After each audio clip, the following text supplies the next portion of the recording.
January 28th, Saturday. We're going to go and try to find the Eldorado Mine. We're here in Joshua Tree National Park. We are 8.5 miles down Pinto Basin Road from the Wye, and we're going to head out this way and look for the Eldorado Mine. Well, we were following a road trail southeast from where we parked on the highway, and there's the remains of an old cabin here. There are several mines in this area, but here's like the gable and the wall, and it reads Cactus Blossom, October 20th, 1933, M&M something. Kind of interesting. And there's a concrete pad here, and there's another wall there, a car fender, some little rock, like a little driveway entrance here. Yeah, they built up a little turnaround, probably drove around able to drive around the house. An old miner's cabin from 1933, or at least that's when that concrete was poured. Pretty flat now though.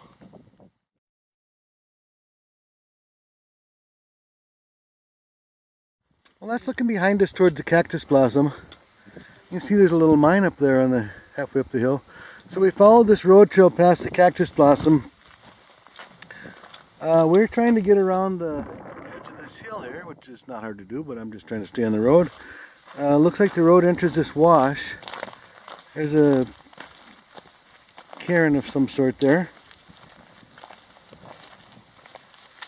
So we go down in the wash, and then we're going to work our way to the right here. Not sure what the road does, but okay, we're just about to the point of this hill. We're going up this rubbly wash. Well, here's the point of this hill that we went around, and we don't want to go up this wash that's right behind the hill. We're going to go a little further this way and go up the next wash and go west up the next wash. We're not far from the Jumping Cholla Gardens. Is that Pinto Mountain straight ahead, Julie? It is, right? Yeah, that's Pinto Mountain. Well, a lot of nice cacti out here. Have Jumping Cholla, beaver tail prickly pear, and then these big actillos, or actillo, whichever way you like to say it. They lose their leaves when they get dry, and they kind of go dormant, but I think these are still alive. This is looking behind us. We went around that first hill, and there was a big wash there, that big lighter gray area. Then we came around this second point, which is right here, and we're going up this other wash.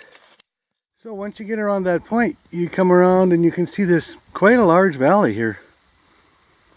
And I believe the mine is up here somewhere. Well, there's a big water pipe. There's another piece of something, looked like maybe a piece off a vehicle. There's a big smashed wash tub over there. So you know you're getting close to something, and then you look up here. There's the mine up on the right. Lots of stuff washes down from those old mines.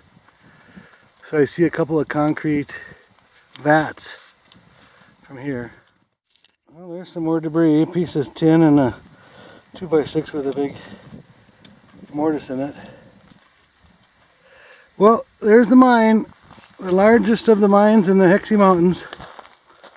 Well, there's a big pile of debris here. It looks like a cable and some like 6x6 supports. The cable goes off that way.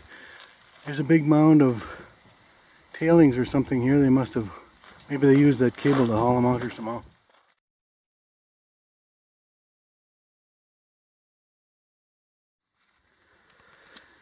Looks like there were a couple houses or cabins or something across the wash there.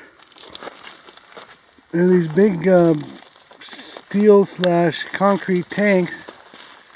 I suppose they were separating they must have had a mill up here and crushed the ore, and they use these to separate the minerals out that they want to keep. So here's looking up at the most of the, looks like the area where they actually extracted the ore. Well, we're looking for a way up here without having to be billy goat style. This is looking back down the way we came. So if you go past the mine a little bit, you can see that there are some road walls that they built, and it looks like they switch back, and it looks like it comes out over here somewhere. Well, there's a road above us there, and we're on this lower road. The higher one goes up there. Imagine driving those old trucks up here from the 1930s model dump truck up the side of this mountain.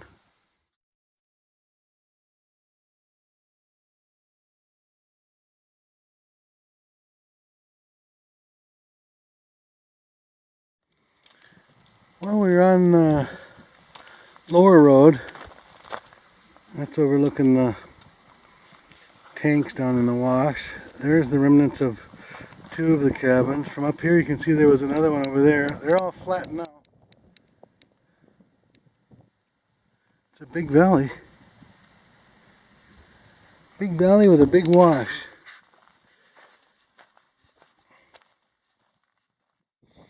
Well, this lower area is just a footing for, I don't know if they had like a big mill in here or a hoist of some sort. Not much evidence left. Water pipe shooting off that way towards the tanks. Well, here's the view from up on top. This was one of the shafts. They've filled it with polyurethane and then they put rock on top of it. I think the Park Service did that, or someone has done that. It's a pretty good size hole. I suppose this is about 20 feet across almost. I have no idea how deep it is. There's another one over here also filled up with polyurethane, and then they put some rock on top of that. This one's a little smaller.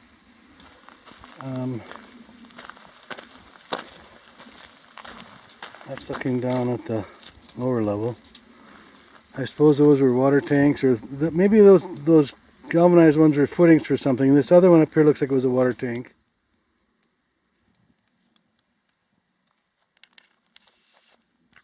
Looks like there may have been some more stuff going on up above too.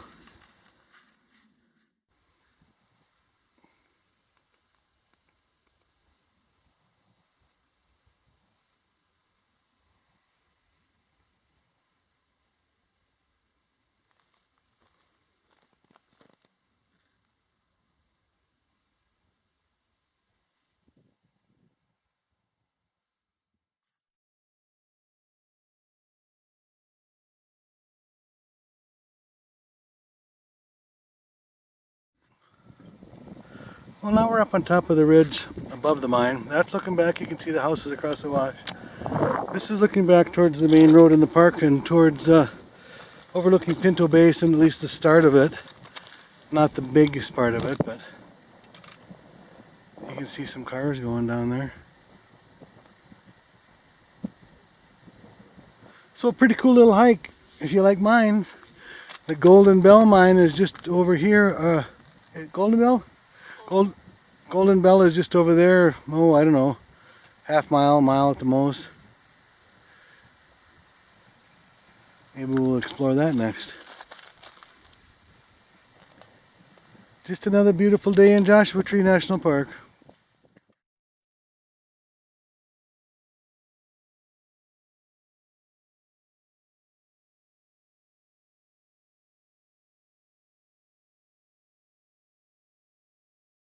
Well, here's the can dump across the wash from the mine, which is over there. And the road we came down. A big can dump. Plates, cups, variety of cans. Looks like they spent a fair amount of time here.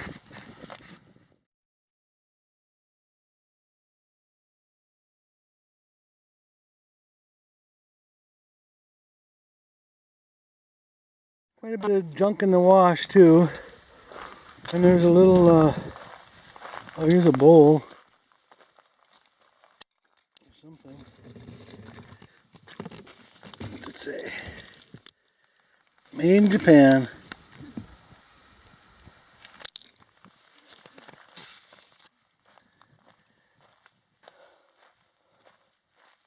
Looks like there's a little something there. Maybe an outhouse. Who knows what. House is collapsed.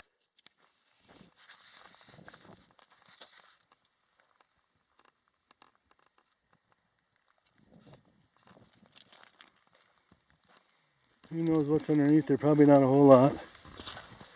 There's a bed spring of some sort.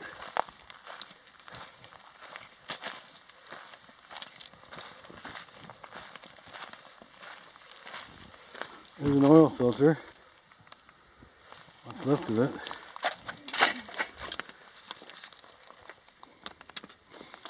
Here's the gable end. Looks like maybe the door was there.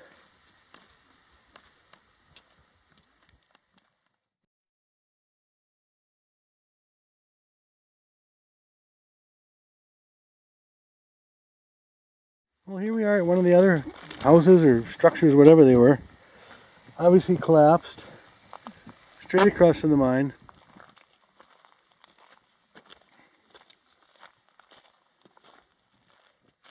One of the walls fell into the wash. Looks like there's a can dumped down there in the wash.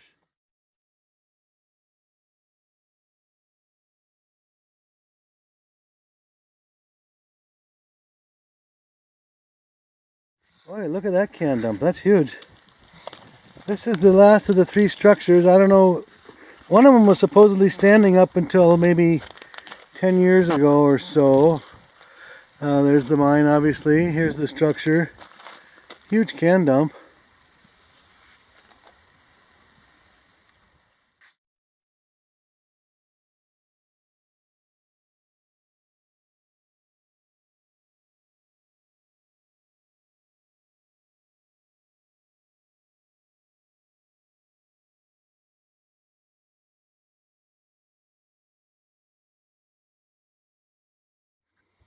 You can see the remnants of the road that went up to the house there.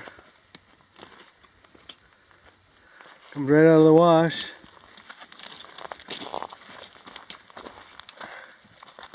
That's what we're going to follow them home. Here's a piece of an old tire. Look how narrow the darn whole width of the tire was. There's the rest of it there. I don't know if it just disintegrated or if somebody burned it up. I don't think they burned it. It just disintegrated. There's an old coffee can. I think it says Schilling's Best. I'm not 100% sure though. See from that angle?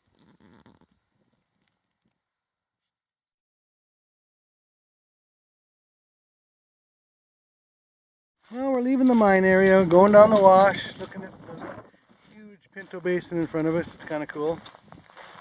It was kind of an enjoyable trip. I would recommend it if you like old mining stuff. There's not a lot of equipment around there, but it's kind of a neat area. Still working our way down Eldorado Wash from the Eldorado Mine towards Pinto Basin.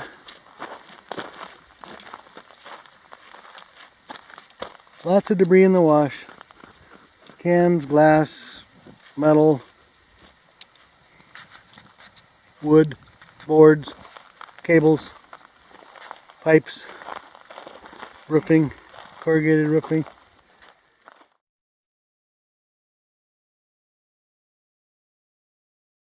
So you see remnants of the old road here occasionally when it's not completely washed out. This is one of the spots where it looks like a piece of road. And we're going to go by the point of that next hill over there. Okay, this is looking the way we're going back to the road. But if you're going to come out here, when you come out, you go around this first hill here that I'm looking at, that hill right there. You go around the point of that, come across this big wash right here, all this. It's a big wash. And then you'll see this second hill and go down to the very point of it, way over there. And then you'll see the big Eldorado Wash. There's a big valley there. You can't see it from here. It's pretty much disguised from here. But you go around that very point of that and take a right and you'll see a huge wash. That's the Eldorado Wash, and that's where the mine is. Another old road you can see. There are two mines up there, the Golden Bell, which you can see up there, the flat spot way ahead. This road may go up there, I don't know. But you can see it's an old road. So here is the end, or the point of the first hill, and then there's a little wash here. You keep going past that, you go over a little higher ground, and then you go through another wash. But then that little dark knob right over there is what you're looking to go around. Here's an old stove. I think these were old kerosene cook stoves. A New Perfection, number 33, made in USA. And I used to have a bottle of kerosene that went in there. And then a 3-burner. Probably cooked many of eggs and bacon on that over the years, up at some mining camp. So this goes back towards that cactus blossom little cabin we saw on the way out here. Okay, we're back to the little pullout where we started. This is 8.5 miles south of the Wye on Pinto Road, the Pinto Wye, and we went to the Eldorado Mine. It was about 5.2 miles after our little exploration around the mine, and it took us about 4 hours. Here's Pinto Basin as we say goodbye. Thanks for watching the video. Hope you enjoyed it, and happy hiking.